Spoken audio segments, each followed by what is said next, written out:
Colossiens. Colossiens, le chapitre 2.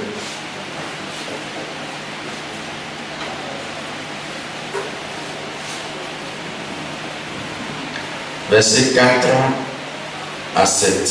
Colossiens chapitre 2, versets 4 à 7. Il dit, j'ai dit cela afin que personne ne vous trompe par des discours séduisants. Car si je suis absent de corps, je suis avec vous en esprit, voyant avec joie le bon ordre qui règne parmi vous et la fermeté de votre foi en Christ. Ainsi donc, comme vous avez reçu le Seigneur Jésus-Christ, marchez en lui, étant enraciné et fondé en lui et affermi par la foi d'après les instructions qui vous ont été données et abondé en action de grâce. Amen. Amen. Le thème que je voudrais développer en quelques minutes, c'est la séduction. La séduction. Quand nous lisons la Bible, la séduction est l'un des signes des derniers temps. Et la séduction, c'est quoi?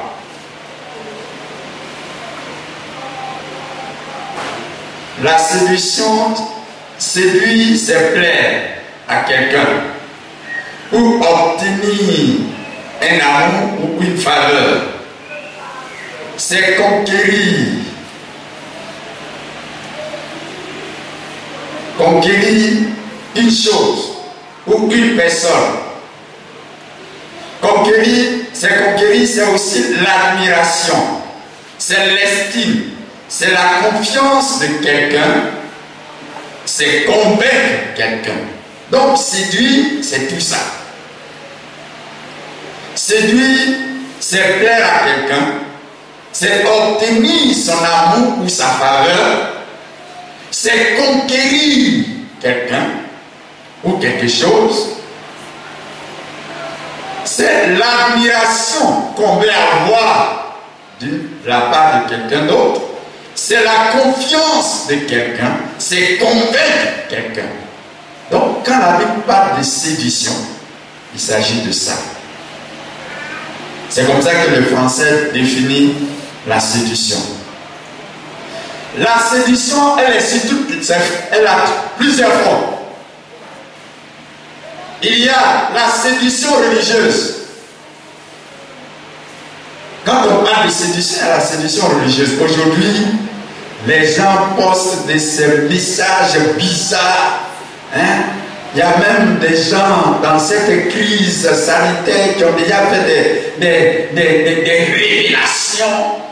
Des gens à qui Dieu révèle toujours, mais au dernier moment. Il ne révèle pas avant, il révèle pendant qu'il y a l'événement. Moi, je ne crois pas à ce truc-là. Et c'est une forme religieuse. Aujourd'hui, il y a beaucoup de religions qui cherchent à nous convaincre pour aller vers eux. Elle est aussi sous la forme charnelle. Aujourd'hui, dans notre monde, la séduction va son plein sous la forme charnelle. C'est-à-dire quoi? Vous voyez des jeunes filles, quand elles s'habillent, maintenant tu te demandes bien si c'est habillé à la porte. Là, il y a un visage. Il y a d'autres aussi qui s'habillent bien, mais quand tu regardes leur visage, là, on ne sait pas si c'est l'homme ou bien c'est poupée. Tout est mélangé. On met les couleurs partout. C'est plus que phare. Tout ça pour séduire. On crée des habits de mots pour séduire. C'est du côté d'hommes comme des femmes. Parce qu'aujourd'hui, il y a aussi une tranche d'hommes qui s'habillent pour séduire. Les deux voilà, modèles. Avec leur continue et leur près du corps. Quand ils sont en train de marcher, on dirait que la terre même n'existe plus. Leurs pieds ne touchent plus la terre. Tout ça, c'est la séduction. Il y a la séduction économique. On vous présente certaines choses à faire pour avoir l'argent rapide. Telles que les donnations. Il y a quoi encore? On dit quoi? Cunette, quoi. Hein? L'auto-bonheur, l'auto-malheur. Tout ça, c'est la séduction.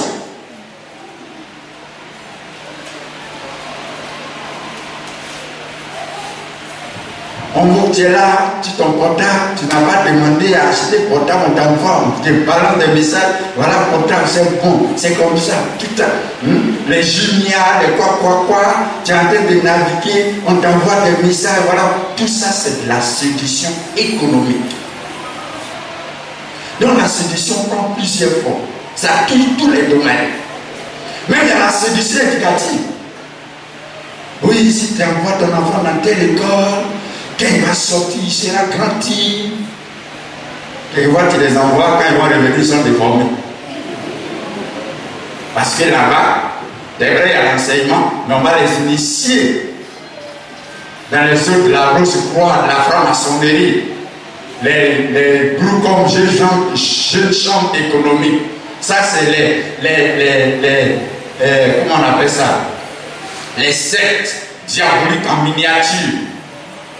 Jeune chambre économique, on parle de Rotary Club, hein, quand tu es dans cette truc là, tu évolues, mais en fait, le Rotary Club, jeune chambre économique, ça c'est les premiers pas dans le mysticisme.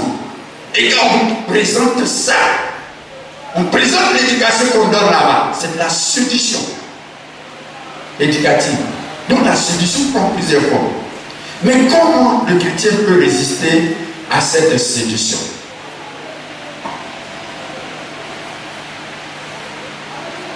La séduction, je n'ai même pas terminé. Convaincre par le charme, par la persuasion. C'est-à-dire, la personne va te convaincre par sa manière de faire. Ou bien te persuader de marcher avec elle. Pour résister à la séduction, il faut la fermeté de la foi en Christ. Pour résister à la séduction, il faut la fermeté en la foi en Christ. Premièrement, il dit marchez en lui. Comme l'apôtre Paul dit, ainsi donc, comme vous avez reçu le Seigneur Jésus-Christ, marchez en lui. Pourquoi marcher en lui? Pourquoi le mot en lui? Il y a une signification. Marcher en lui, c'est marcher tel que nous avons connu Christ. Marcher en lui, c'est marcher tel que nous avons connu Christ. Comment tu as connu Christ? Comment est-ce que tu l'as reçu? Il y a des gens qui connaissent Christ comme celui qui guérit, d'autres comme celui qui fait des miracles, d'autres comme celui qui donne mari, d'autres comme celui qui donne femme. Mais si tu as connu Christ comme le Sauveur, celui qui est mort pour toi et qui, grâce à sa vie à la croix, tu as le salut, le pardon de tes péchés et que tu marches dans le ciel tel que tu l'as connu, marche en lui. Alléluia. Marcher en lui, c'est tel qu'on a connu le Christ. Quand il s'est révélé à nous, comment est-ce que Christ s'est révélé à toi? Comment est-ce que Jésus s'est révélé à toi? Tel qu'il s'est révélé, c'est comme ça que tu dois marcher en lui. Quand nous lisons rapidement, je ne voulais pas lire les textes, mais c'est vraiment important. 1 Corinthiens chapitre 2. 1 Corinthiens 2, 2. Paul dit ceci. Car je n'ai eu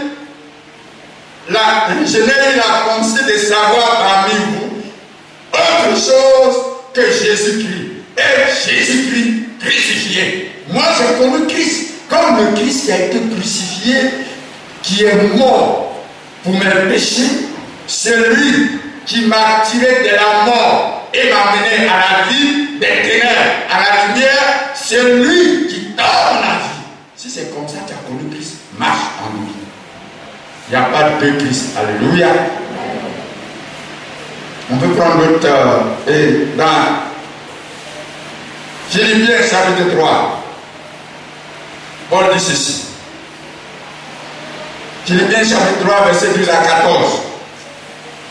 Paul dit, ce n'est pas que j'ai déjà remporté le prix ou que j'ai atteint la perfection, mais je cours pour tâcher de le saisir, puisque moi, j'ai été saisi par Jésus-Christ. Frère, je ne pense pas l'avoir saisi, mais de faire une chose, oublions ce qui est en arrière et le portant sur ce qui est en avant. Je cours vers le but pour remporter le prix de la vocation céleste de Dieu en Jésus-Christ. Nous avons connu Christ comme celui qui nous mène au ciel. Donc notre objectif, c'est d'aller au ciel. Si c'est comme ça que tu connais Christ, marche en lui. Alléluia. Deuxième. Être enraciné en lui, nous dit Paul. Paul dit, marcher en lui, étant enraciné en lui. C'est le fait de savoir que cette expérience en l'œuvre de Jésus-Christ et cette expérience de la vie éternelle, être enraciné en Jésus, c'est que Jésus est mort pour moi. Mais en même temps que Jésus est mort pour moi, Jésus me promet le ciel. Et cette espérance du ciel doit faire que je dois demeurer ferme. Ne pas me laisser détourner par quoi que ce soit. Alléluia. Malheureusement, avec cette crise sanitaire, il y a beaucoup qui se sont détournés de l'espérance du ciel. Il y a des frères qu'on a trouvé en train de se soulager d'après nous, en peintant la bière. Où est ton espérance? Où est ta racine en Jésus-Christ? Où est ton espérance pour le ciel? Il y a des frères qui ont trouvé d'autres frères en train de boire dans les bistrots. Et enraciné en lui, c'est garder l'espérance de l'œuvre de Jésus. Quelle espérance tu as fait avec Jésus?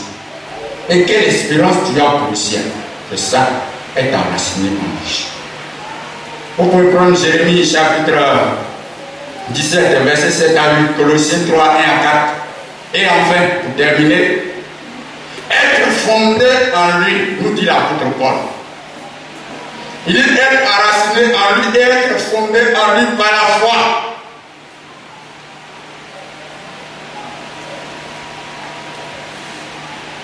Être fondé en lui, l'avant-dernier élément. Être fondé en lui, c'est la solidité par rapport à la foi en Christ. Pour ne pas se laisser emporter par tout vent, ne pas douter du salut et de l'œuvre de Dieu dans nos vies. Oui, être fondé en lui. Il n'y a pas quelqu'un qui a venu me détourner de Jésus. Il y en a pas. Parce que je suis fondé en Jésus-Christ. Je crois que celui qui est mort, il est le seul. Mais il y a des gens qui se laissent facilement. On arrive même à les faire douter de leur foi. Est-ce que vraiment Jésus a été image? Tu crois qu'il t'a vraiment sauvé? On dirait, c'est vrai. Il t'a gagné. Être fondé en lui, c'est avoir cette solidité spirituelle par rapport à la foi. Personne ne peut me détourner de ma foi, quel que soit ce qui peut arriver.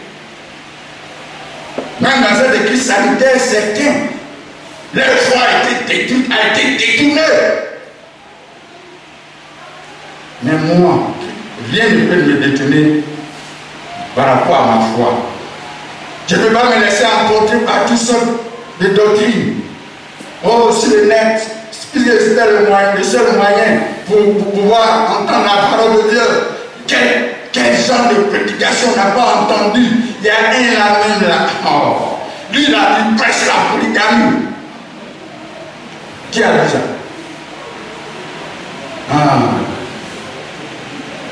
Un certain Gédéon. Il dit Dieu a créé beaucoup de femmes, donc chaque personne doit avoir plusieurs femmes. Que la Bible n'a pas interdit la polygamie. La Bible n'a jamais dit. Et il va citer les noms. David a plusieurs femmes, Salomon a 8 femmes. C'est dans la Bible. Et puis il y a des gens qui suivent ça. que ta foi n'est pas encore fondée en lui. Parce que ces gens de doctrine ne donnent pas ton compte. Il y a une prédication européenne qui dit que les femmes sont plus nombreuses. Un prédicateur européen. Les femmes sont plus nombreuses que les hommes. Donc, celles qui sont mariées donnent la permission à celles qui ne sont pas mariées de se marier avec leur mari. C'est quelle folie ça?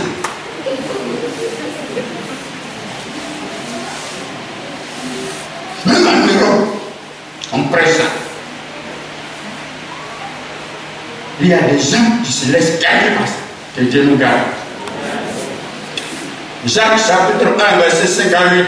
Et enfin vous terminez. Être affermi par la foi. L'apôtre Paul dit, si nous marchons en lui, enracinés en lui, fondés en lui, nous devons être affermis par la foi. Pour garder la foi et être affermi, il nous faut de l'instruction de la parole de Dieu. C'est-à-dire pour que nous puissions garder la foi et grandir spirituellement, il nous faut écouter la parole de Dieu. Il nous faut étudier la parole de Dieu. Il nous faut s'attacher à la parole de Dieu. Parce que c'est elle qui nous permet de grandir et de garder la foi. Car la foi vient de ce qu'on entend et ce qu'on entend vient d'où? De la parole de Dieu. Alléluia. Nous pouvons prendre pour texte 2 Timothée 3, 14 à 17, 2 Timothée 4, 3 à 4 et Actes chapitre 2, verset 42. Dans Acte 2, 42, il est dit, les frères étaient rassemblés, ils persévérèrent dans l'enseignement, dans la prière, dans la fraction des pains et de la communion fraternelle. Pour garder la foi, pour être affermi, il faut étudier la parole de Dieu. Il faut méditer la parole de Dieu. Je suis sûr et certain qu'il y a certains qui ont fermé leur vue. Depuis le jour où on a arrêté de faire tout ça, aujourd'hui ils ont ouvert leur vue. J'ose croire que ce que je dis est faux. Parce qu'il y a un frère à lui, quand il vient dimanche, il a fini le petit équipe de pose sa vie, c'est le dimanche, il prend. Tellement il a couché dedans. Je suis dedans parce qu'il ne médite jamais. Qui n'en soit pas ici, que Dieu vous bénisse. Amen. Est-ce qu'on peut se tenir debout et puis on va prier? Nous prions ensemble la parole de Dieu. Disons merci au Seigneur. Rendons-lui gloire. Je vais demander à la nation Coro de prier avec vous.